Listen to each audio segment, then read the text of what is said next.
there is no escape, nor do we want it. We've come to thrive on it and each other. You can't get the adrenaline pumping without the terror, good people. Ah, yes, it's Friday. I wish it was a Friday the 13th, but if you're a horror fan, every Friday is a Friday the 13th. I was reminiscing about the Pizzle episode we did on the You Need a Horror podcast, and I was laughing about the insurance lady story when he was watching A New Beginning. So let's talk about The New Beginning today and look at my really cool Jason bust that I have. My Roy Burns life-size bust that I have. It's one of my favorite pieces in my collection. Now, don't get me wrong, I don't really dislike this poster, but I'm still salty that Scream Factory used this for the Blu-ray instead of that classic artwork that we grew up with, that weird-looking hockey mask. You know, just out of curiosity, though, when it comes to the Friday the 13th DVDs that they did, this was my favorite one out of the first 8 that they made. I kind of like that. I don't know, you tell me what you guys think. Now, I managed to get this Roy Burns from one of my friends who was downsizing his collection at the time. I want to say this is the Jeremy Bohr model. It's certainly at least 8 or 10 years old. It's been around for a while. I remember Jeremy Bohr made amazing Jason busts, and he was one of the first guys I ever saw doing this. And this Roy looks exactly like the ones he made. So I'm going to assume that it is.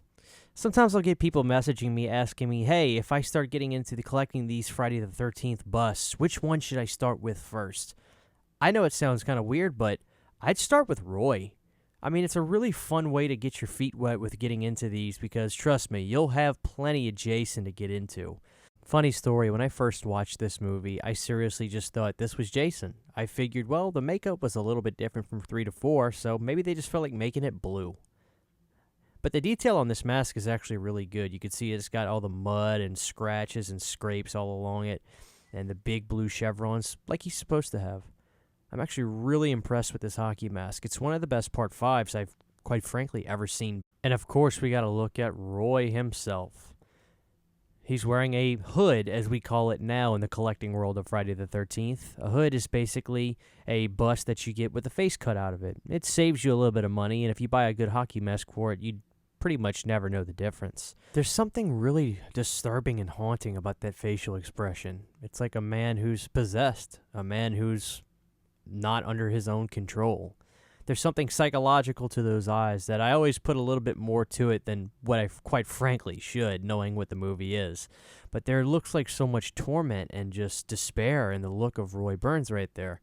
Credit to the artist. Like I said, I think it's Jeremy Bohr, and I don't know if he still makes these anymore. You know, when I started collecting about 11 years ago, I never thought I'd be able to get these really cool pieces like this. But I tell you, if you work hard and believe in it, you'll get them.